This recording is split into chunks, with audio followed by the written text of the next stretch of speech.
What's going on? Welcome back to Off the Schneid. Today we're going to take a look at the Dallas Cowboys heading into the 2022 NFL Draft. Free agencies, for the most part, wrapping up. Trades are trickling in, things like that. But for the most part, teams are shifting their focus towards visits and getting ready for who they're going to select come draft day in about 2 weeks to the day yesterday, I guess. Right off the top, might as well touch on it. News came out today that Kelvin Joseph is, a suspect in a fatal shooting. So there's that. Obviously, I'll have to touch on that when we talk about the defensive side of the football. Hopefully, he was not involved. Obviously, it's a bad situation, tragic situation, regardless of anything. But hopefully, he wasn't involved, had nothing to do with it, and he can continue his football career. But we'll see how the news shakes out in the next few days here. You can see above the team needs, which, if Kelvin Joseph had something to do with that, cornerback is going to become a need for the Cowboys. And then we have the draft capital above that, 24th overall, first, second, third, fourth, bunch of fifth round picks, and then a sixth, all of their picks inside the top 200. So there's a fair amount of, reasonable draft capital. And if they do want to move up, I feel like the Cowboys could. I'm not sure if I would if I'm them, but we'll work through that and keep an eye on the channel for the mock draft coming out. Hopefully in a week, exactly a week from today is when I plan on releasing my mock draft 1.0. I only do the one, as you know, and we'll see what I have the Cowboys doing. But let's jump right into this thing. Let's start with the coaching staff. I want to touch on that. Mike McCarthy, I'm not sure. I'm just not sure if he's going to be the guy, if I'm being honest with you. And there's a lot of chatter about Kellen Moore, potentially taking over for this team or moving to another franchise to be the head coach there. Personally, I'm not a believer of Kellen Moore either. I'm not a fan of him as a leader of men. I really just don't think he would fit as a head coach. I would not want him as my head coach of my team. If my franchise, if I'm a fan of whatever team that does end up hiring him, because I'm fairly confident he will get a shot, I wouldn't be happy about it. But that's just my 2 cents. Let me know what you think about it in the comments. I do feel like Dan Quinn might be that guy and might get an opportunity to lead this team. And I think that would be a great decision and a great move by the Cowboys. If it doesn't work out this season, which, it's within the range of possibilities that the Cowboys, have a tough season, maybe don't win the division, something like that. There's the Eagles, the Giants are a little bit underrated, I feel like, but we'll go watch those episodes if you want to hear what I have to say about them. But we'll see how it shakes out. This is a big season, I feel like, for Mike McCarthy and, to a lesser extent, Kellen Moore. And we'll see how it goes. So let's start it off at quarterback like we always do. We got Dak Prescott here. One of my favorite quarterbacks in that year's draft class. I called him the second most NFL ready quarterback in the draft that year, even though he was drafted in the 4th round. I thought, Jared Goff was number 1 at the time. And I had Prescott ahead of Carson Wentz personally, and we all know how that's worked out since that draft. And I feel like that was a pretty good call by me. He can definitely still get the job done. He's a very good quarterback, still kind of underrated. He obviously got paid, so he's going to be there for the next at least I think 4 years before they can get out of that contract, maybe 5. I haven't looked at it, but you can check it if you'd like. Cooper Rush played last year sparingly, but he looked like he improved, and there might be an open competition here with him and Will Grier. I do like Will Grier. I liked him out of his draft. What was it, 2-3 years ago? I did like him coming into the NFL, and I think he's a capable backup. So there's an open competition there for the backup quarterback position. But for the first time in a little while, it looks like the Cowboys will have a capable backup. Outside of Andy Dalton when he was around, but. There you go. That's how I feel about the quarterback class. Let's move over to running backs. Ezekiel Elliott gets a lot of hate, man. He gets a lot of hate from people. It seems like people just want him to fail. And I really don't know why. I'm a big fan of Ezekiel Elliott. Look at his career stats. He's at, 7,300 yards, almost 10,000 total yards in his career. He's only 26, so 6 years in the league, only 26, almost 7,500 rushing yards in those 6 years. And he's missed some games, suspensions, that sort of a thing, couple of injuries here and there. But Zeke gets a lot of hate. I think it's weird that people just want him to fail for some reason. I don't really understand it. A lot of people like Tony Pollard. I like Tony Pollard, sure, but I'm not rooting for Ezekiel Elliott to fail, get hurt or anything, and have Tony Pollard, move in there. And the reality is, like, no matter how you feel about Tony Pollard, Ezekiel Elliott is by far the best pass blocker on this team, which keeps him on the field. And he keeps him on the field on third downs as well. So that, increases his catch potential. He's always been a good, pass catcher. So I don't really understand all the hate about Ezekiel Elliott. Moving on, I do feel like they're going to need to add, another body in the draft. They have a ton of capital. They can grab one in the 5th and get a quality, roster running back on this team that's, your number 3. Maybe he's a big body goal line back. I don't know. I'm not too worried about who they draft as a backup running back, but I think they should add a guy in this year's draft. We'll move to tight ends. Dalton Schultz comes back on the franchise tag. Hopefully they get a long-term deal done with him. He's a very, very, very good tight end. I've always been a fan of his, even when he was kind of the backup, a couple years ago before he got a shot due to injury. And now he's arguably a top 5 tight end in the league. And I wouldn't argue that at all, but a lot of people I'm sure would. But there you go. I do like Dalton Schultz. Sean McKeon and Jeremy Sprinkle probably round out this room.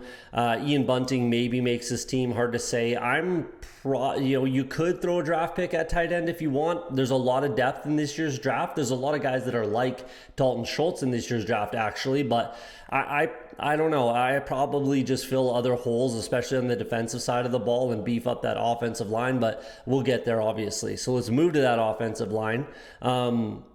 I'll touch on last year when I was talking about this line. They had a couple guys that played some meaningful snaps, and they got some very valuable reps. And Terrence Steele is the guy I'm talking about right now, and the guy I was talking about last year. He got very, very meaningful snaps, and he's played 2 years on this team now. He might be a 10-year right tackle for this team, and he's still very young, obviously. So that was just, I say it a lot. You got to let these young guys play, regardless of, if they were high draft capital or what it was. If they've proven themselves, you have to give them the opportunity to fail. That's how I look at it. So I like what they've been able to churn out quality offensive linemen, and that's something I do want to touch on here. Like they have to make sure that they don't neglect what's made them a good football team for a lot of years here and a contender for a lot of years, and that's their offensive line. It's easy to kind of take it for granted with Tyron Smith being there for so long, Zach Martin being there for so long, Travis Frederick. There's all these guys that have been on this team. Lael Collins, there's a lot of guys that, they just got to be careful that they don't take advantage of it, because obviously Tyron Smith and Zach Martin are getting older. Even though they're drafted 3 years apart, I think they're the same age.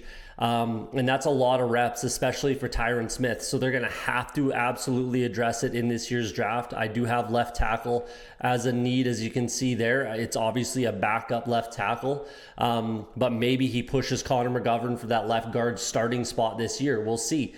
But right now, as long as it's healthy, this is still a very, very, very, very good offensive line, and one of the better in the league. It's still there. It's just you can't, neglect it. You really can't. You have to, and they haven't had to sink draft capital into this position, but they will have to this year, in my opinion. Josh Ball hasn't played a snap yet in the league. He had a little bit of an injury, and he just hasn't been able to crack the roster. So hopefully he can take that step this year, but they're going to have to add some depth as well. So that's definitely a need, in my opinion. We'll move over to wide receivers. Obviously, Amari Cooper's gone. I did call that. I do have proof of it, but I did call that he would be traded. So that was a great move by the Cowboys. I thought it makes tons of sense to me. I know a lot of people probably think that they absolutely need a wide receiver. I do have wide receiver as a need. I just don't know. It depends on who's there at 24. It really just depends on who's going to be there at 24 for them. And, it's kind of a draft the best player available. But for me, I'm looking at the defensive side of the ball, but again, we'll get there. So CeeDee Lamb, I thought he was the number one wide receiver on this team last year. He now is 100% looked at as the number one option in the passing game here. Michael Gallup is kind of your downfield threat. sideline guy, that sort of a thing. And he's coming off of obviously that torn ACL, so he might be a little slow out the gate. James Washington comes over. He's a local guy originally, comes over from the Steelers. Sure, he is an NFL wide receiver, and he's a quality like number 3, 4 sort of wide receiver. But the guy that I really like on this team is Simi Fehoko. I really, really like, his build. He's 6'4", 220, ran a 4.3. You can't tell me you can't work with that in the NFL. So, I'd love to see him get a shot. I do have some, fantasy shares of him that I've been sitting on, obviously, for an entire season. But, I think that given the opportunity, he might be able to be that guy. And you got to see what you have with him. Give him the opportunity to fail. I want to see him play this year. So we'll see what happens. Noah Brown is still there as well. Either way, they're going to have to draft a wide receiver. Again, it depends on who's there at 24 and 56 and 88. But they have a ton of quality picks that they can definitely add, a weapon in the passing game, and I fully expect them to do so. So let's move it over to Dan Quinn's defense that played very, very well last year, but there's a lot of things going on here, so let's dig into it. We'll start on the defensive line like we usually do here. Let's start with Demarcus Lawrence. So still a quality player. But he is getting up there, and his best years are behind him. That's just a fact. Like, he's never been like the dominant, pass rusher that they needed him to be. And, like I said, his best days are behind him. So they're going to have to add a guy here. I love Micah Parsons. He was my number 1 defensive player in the draft last year.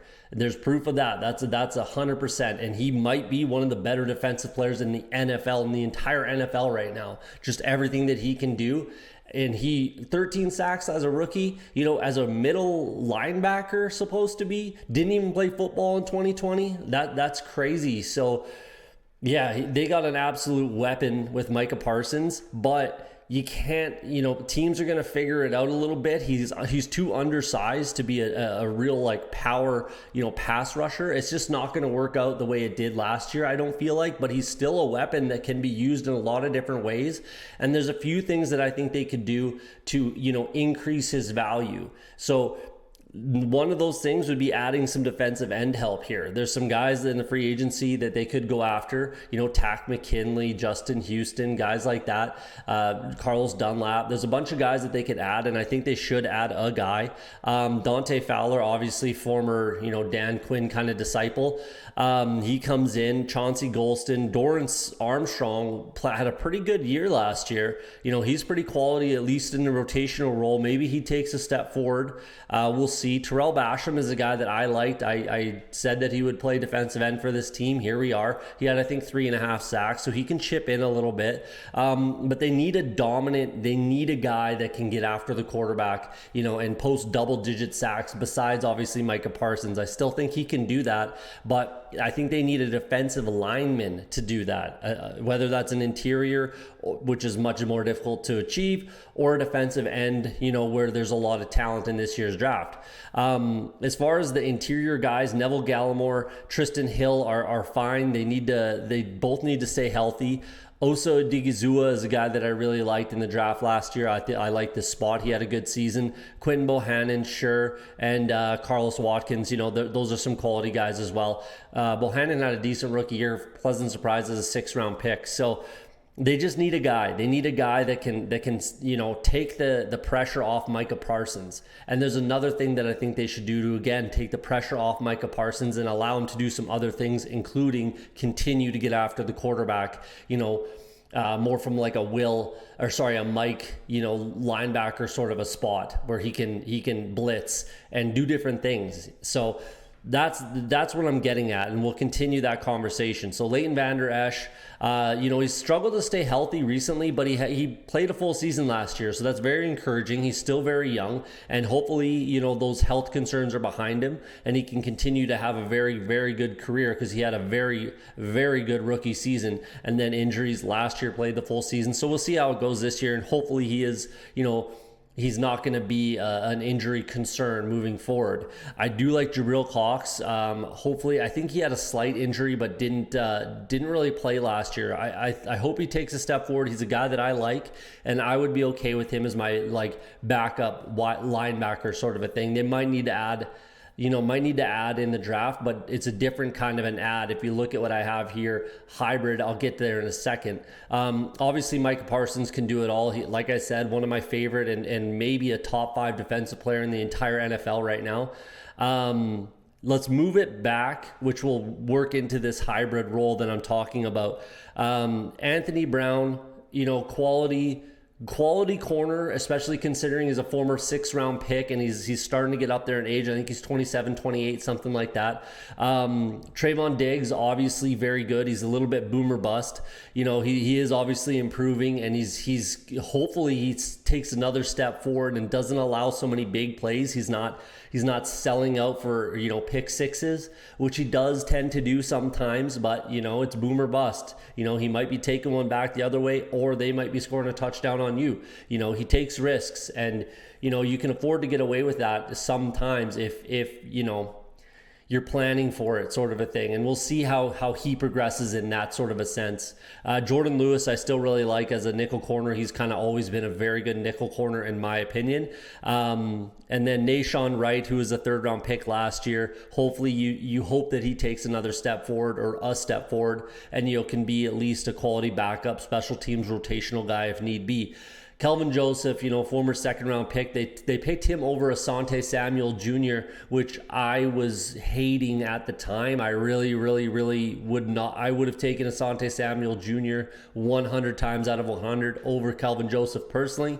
We'll see how this whole thing works out, in the news. We'll see what happens there, and hopefully he had nothing to do with anything, and he comes back to this team and he progresses and becomes a player, but we'll see how that works out. This is where I want to get into this hybrid role. So the safety position, Curse comes back, I think, on a 1-year deal. I think he led this team in tackles last year. I do like bringing him back as a strong safety. You have Donovan Wilson, sure. Israel Mukuamu is a former cornerback in college. I think he would be a quality free safety in the NFL if given that opportunity. Malik Hooker is a guy that I really liked. He's struggled to stay healthy early in his career, but I really liked him coming into the league out of college. I think he can be a quality free safety, but he's got to stay healthy, and we'll see how that works out. So where I think this hybrid role comes in, I would love to see a former or a college safety or big corner. Maybe Israel Mukuamu can do this, but I like him at safety more. But a guy like Divine Diablo, Hamza Nasrilladeen, a couple guys like that have been drafted, Tanner Muse have been drafted in the past couple of years that are, that safety linebacker hybrid that can cover tight ends, cover running backs, things like that. And then they can play on passing downs with Micah Parsons on the field and Leighton Vander Esch, as not necessarily a nickel corner, but sort of, and then allow Micah Parsons to play that role that he was so good at last year. Just keep that train rolling. But I think you're going to need a pass coverage kind of hybrid safety linebacker that's going to be able to help out in the back end and keep that pressure off the defense while, Micah Parsons is doing his thing, getting after the quarterback. So, yeah. There you go. That's what I think. Like, we'll see what happens with the draft. I do like their draft capital. I may have them trading up. Depends on how much I feel like they like. And it would probably be for a wide receiver, maybe for a defensive end if a guy starts to slip. But we'll see how that works out. So there you go. There's your draft prep and, team breakdown for the Dallas Cowboys. Let me know what you think in the comments, and we'll see you on the next video.